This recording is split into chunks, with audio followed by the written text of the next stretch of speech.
Have you ever been happily climbing a pine tree, and by the time you were done, you look like this? Afterwards, did you have to scrub your hands so much that your hands felt like this? The reason for this is resin. What is resin? Where does it come from? And why is it so sticky? Many of us have heard of sap before, but we might be confused about the difference between sap and resin. Sap is the fluid that runs through the vessels of a plant.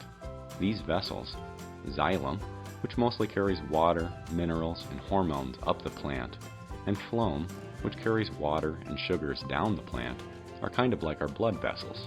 In essence, they carry the plant's food and water. It's kind of like a plant's scab. When we injure our skin, a scab forms over the wound. When a plant injures itself, it produces resin at the wound in order to block out bacteria, fungi, viruses, or insects that would love an easy way into the phloem of a tree for a meal or new home. Another way to think about it is when we are in a dusty place and your nose gets stuffy or runny from it, that is your body's way to protect itself from similar bacteria, fungi, and viruses from getting into our bodies and making us sick. Similarly, when the tree feels like there is something bothering it, it can produce resin at that site in order to protect itself. That's right, it's like the tree's snot. Gross, but useful. Resin is made to be very thick and sticky. That is so bacteria, fungi, and viruses, or insects can't get through it and get stuck to it and stay on the outside where it will cause less harm to the tree. That stickiness is very important to the tree and is the exact reason we get so annoyed with it on our hands. But is it all bad? While getting resin on our hands or in our hair is an awful experience, resin has also been a very important tool for humans since before written history. Amber is petrified sap and can be seen doing its job in beautiful ways. It is so beautiful that we make jewelry from it. Perfume and incense are frequently made from resins.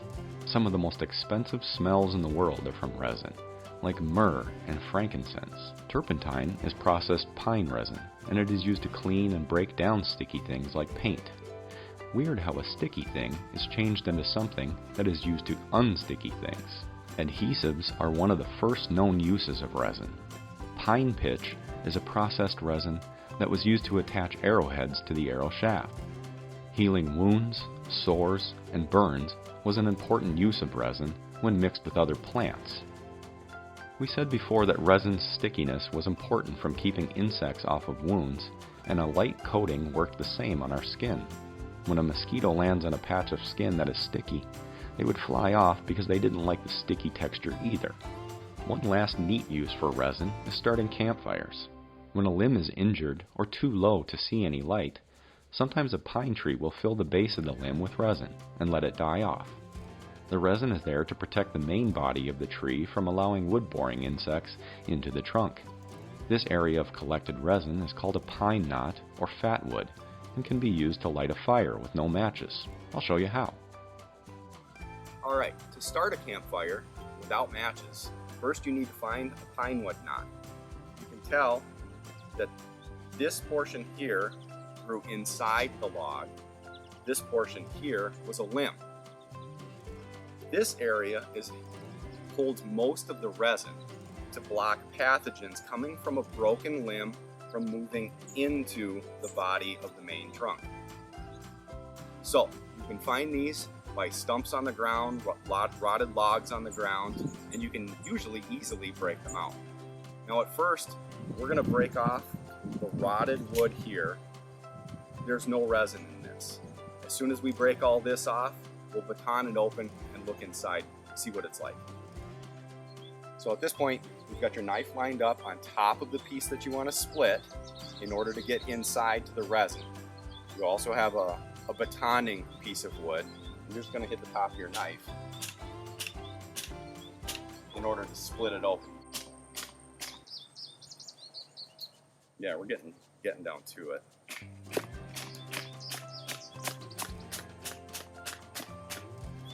So at this point, you can see that the knife is starting to crack through, and you can either pull it open with your hands or continue batoning with your knife.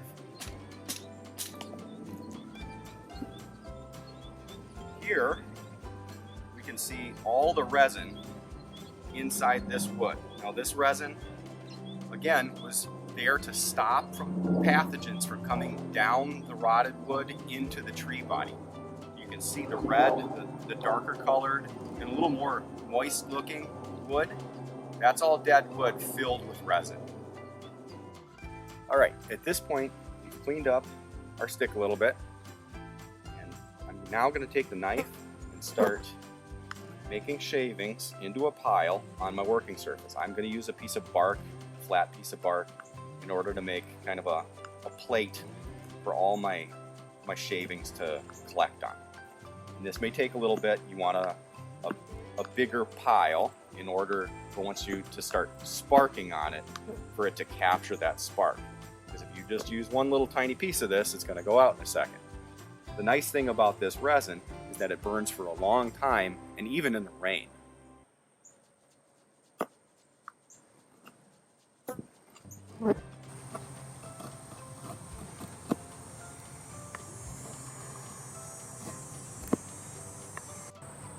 All right, at this point, we've got our pile of resinous shavings. I also have a pile of non-resinous shavings to put on top, and a little bit of punky dried wood from the initial knot that we broke open. When you're starting your own campfire, this pile here you'd want to have it way bigger in order to keep your campfire up and going when it's time to start it. Now at this point, you take your flint and the back of your knife or a different striker, hold it over the resin pile and start to strike.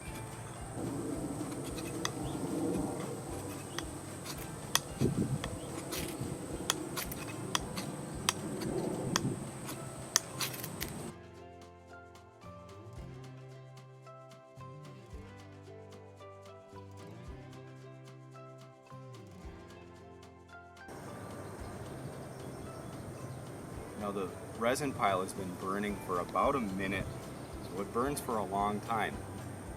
Now that's something you want to pay attention to, is being safe around this. If it burns for that long, you don't want to turn your back to it. One thing you want to do when you start this is have an adult and practice with an adult, both for fire safety and for knife safety. Thanks for joining us and learning about the cool, gross world of resin. Stay safe, have fun. If you try anything out, let us know in the comments. Until then, have fun.